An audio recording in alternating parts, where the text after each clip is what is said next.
Quem foi Sócrates? Sócrates é considerado o pai da filosofia por procurar atingir a verdade a partir da prática filosófica do diálogo. Nascido em Atenas 470 anos antes de Cristo, filho de um escultor e de uma parteira, foi soldado, escultor, senador e depois filósofo. As principais ideias de Sócrates eram a ironia e o método socrático.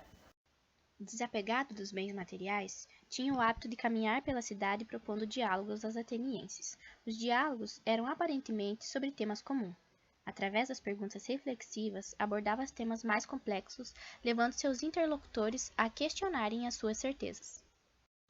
A pergunta essencial de Sócrates era: o que é a essência do homem?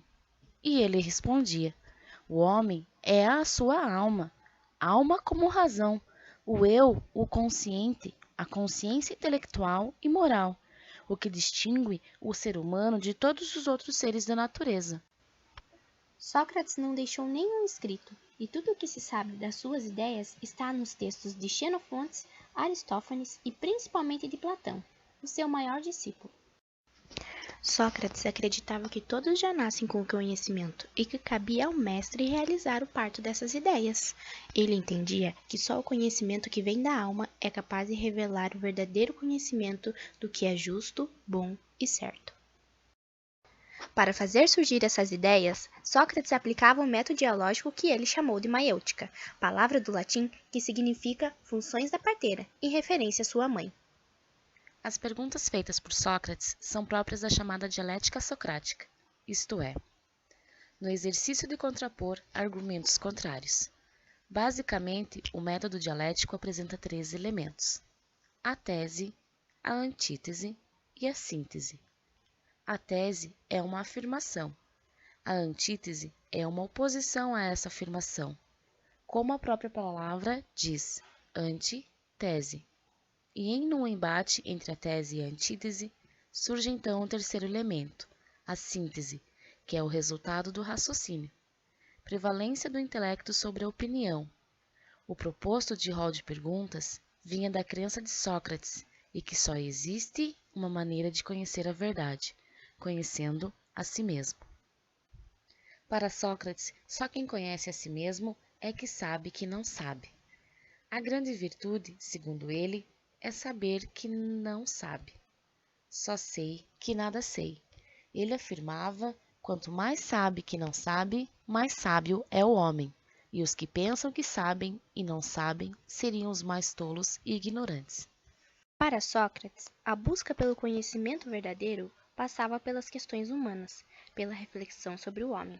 Diferenciava-se dos filósofos anteriores que procuravam refletir sobre a natureza ou praticar a retórica, o que define 2 períodos, o pré e o pós-socrático.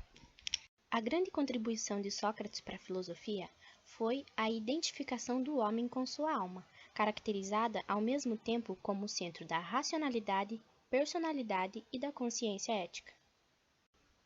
Com o conhecimento, o homem passa a ter autonomia, determinando sua própria conduta e suas próprias regras. Em função de suas ideias inovadoras para a sociedade, Sócrates começa a atrair a atenção de muitos jovens atenienses. Suas qualidades de orador e sua inteligência também colaboraram para o aumento da sua popularidade. Temendo algum tipo de mudança na sociedade, a elite mais conservadora de Atenas começa a encarar Sócrates como um inimigo público e um agitador em potencial. Sócrates foi considerado o corruptor da juventude porque ensinava um jogo de argumentação, através do qual podia-se levantar dúvidas sobre o sentido de certas normas que eram estabelecidas. Tudo podia ser passível de questionamentos. Alguns viam nisso um perigo aos fundamentos da sociedade vigente, e entre esses, pessoas influentes da sociedade ateniense. O destino de Sócrates. A maior arte de Sócrates era a investigação, feita com o auxílio dos seus interlocutores. Aquele que investiga, questiona, e aquele que questiona, perturba a ordem estabelecida. Isso faz surgir muitos inimigos a Sócrates. Então, Sócrates é acusado de corromper a juventude e desprezar os deuses da cidade. Com base nessas acusações, ele é condenado a beber cicuta, um veneno extraído de uma planta do mesmo nome. Segundo o testemunho de Platão em Apologia de Sócrates, ele ficou imperturbável durante o julgamento e, no final, disse ao se despedir dos seus discípulos. Já é hora de irmos. Eu para a morte e vós para viverdes. Quem vai para a melhor sorte, isso é segredo, exceto para Deus.